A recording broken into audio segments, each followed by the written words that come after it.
Greetings, I am Babedi Samakabadi on Babedi Samakabadi Faces Reality. Join me once again on episode 2 of my horrible dating journey. Once again, this has nothing to do with attacking, belittling, or underestimating anyone. I am here for my own experience.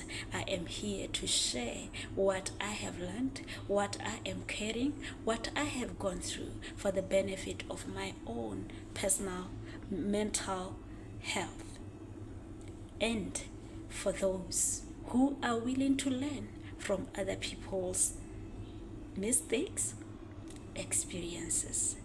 Thirdly, for my relationship remedy awareness, which is annually hosted by Show a Woman organization founded by Miss Babedi Samakabadi.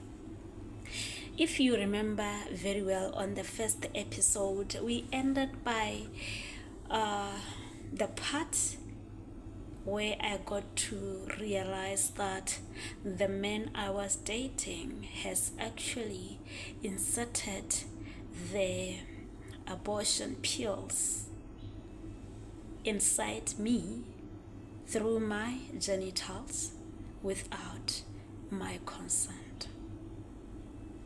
With that, the pregnancy was successfully aborted. I was at the bathroom after finding a stain on the towel that I had wrapped myself with. The towel was white. I rushed to the bathroom with the alert of, why do I have a stain whereas I am pregnant? By the time I got to the bathroom, trying to check what could be wrong, my fingers came out with 2 white hexagon tablets. At that point, I knew what could have happened. After some few minutes of freezing, I went back to the room where the boyfriend was, where we were both sleeping. He came over for a sleepover at my place. The moment I entered the room, I switched off the lights because I didn't want to see him. I didn't want to say anything to him. You know, I'm one person who doesn't like talking when I am angry, when I am hurt. I prefer to keep quiet because that person would be aware of what they have done. So there would be no need for me to start articulating over and over of the same thing that they are aware of. We were having a movie night. When I was trying to make the bed earlier on, he said, no, don't make the bed. Tonight we are having a movie night. We will just sleep on the carpet. I thought the guy was being romantic. Little did I know, later on I realized that, okay, so it means this guy was actually hiding the tablets or the pills he was carrying under the pillow on the bed. That's why he had stopped me to actually make the bed, rather make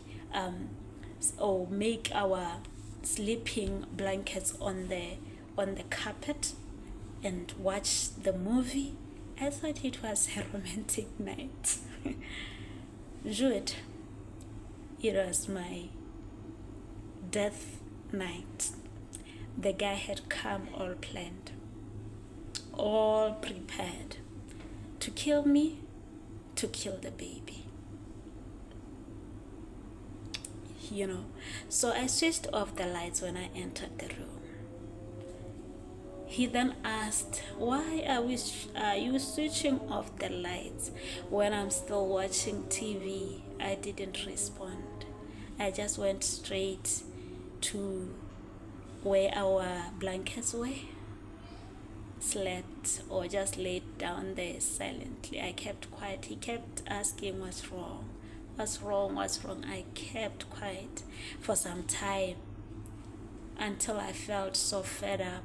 I said to him, "There's no need for you to keep on pestering me with questions, whereas you know what you have exactly did." I didn't tell him what he has done, because he knew what he has done. He knew what he was doing. So there was no need for me to tell him what was going on. I lay there, crying, sobbing. The night was still young. It was at midnight, but the night was still young. It was a horrible night. I started getting sick. Cramps followed. I started having abdominal cramps, lower abdominal pains, side effects of abortions. Bleeding continued now, or started to be continuous and effective. I started bleeding where I had to put on my pads. Hey, diarrhea joined. I was no longer using the toilet in the house. I was now using the pit latrine, because diarrhea, the heavy menses of abortion were now taking charge, and I was vomiting on the other hand. The boy was still here. At least after doing all this, he did not run away. He did not leave me alone. He remained next to me. All this was happening and I was silent. I was just crying.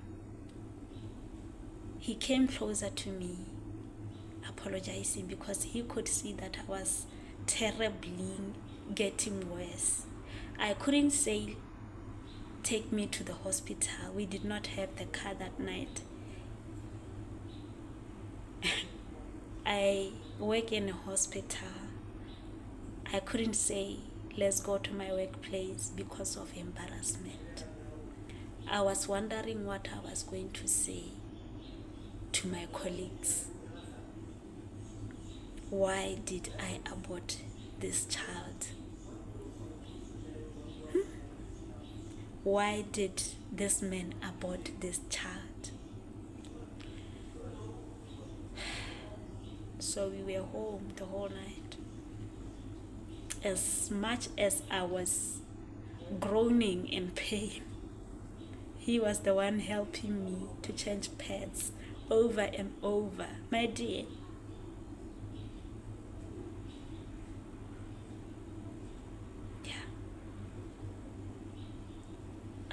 I have seen that. I have gone through that. With this man I thought loved me. I was dying right before his eyes. He started crying as well now. He started crying because it was bad.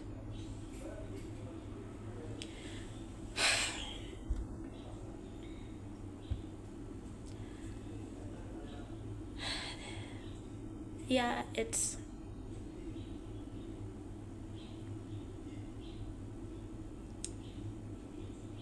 I don't know if I should say it gotten better with time.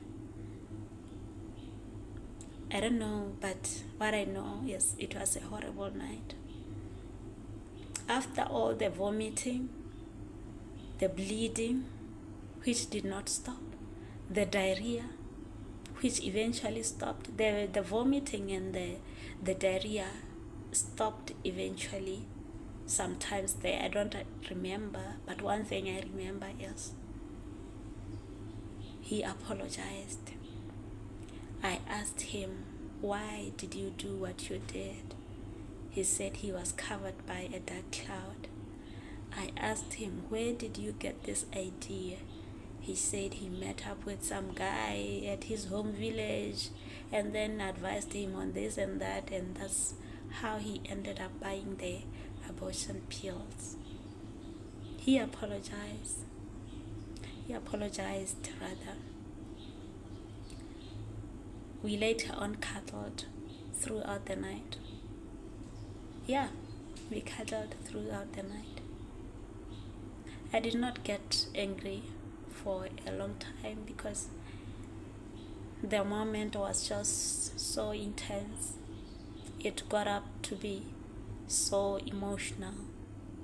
It got up to be the time I felt like this man is really sorry, because now he came closer to me. He was just there taking care of me. He was just there holding me so tight the whole night. No, I felt so well. On his arms, I felt so well. In the morning, we had an event to attend to whereby he was leading something, but he dropped them. He said he can't go there. They were counting on him to represent them. But he said, Babedi is sick, I can't come. They kept on calling, and he was cutting them off. He left in the morning to go get the car and to buy something for us to eat. Then later on he said, because the team couldn't stop requesting him to come, he then asked me to join him so that we go together there. There were some competitions running. We went together. Yeah. After that bad night, we went together to that place where there was a competition. He told everybody, no, my girlfriend is sick. Everybody knew I was sick, and I was being pampered all day. And I said, okay, since he could drop this favorite thing of his over me, even though I nearly died, it means he still loves me. He still cares for me. He was just, covered by a black cloud, as he said. I forgave him. And we continued dating again. I forgave him. We continued dating until again after a year, when I was at my home village.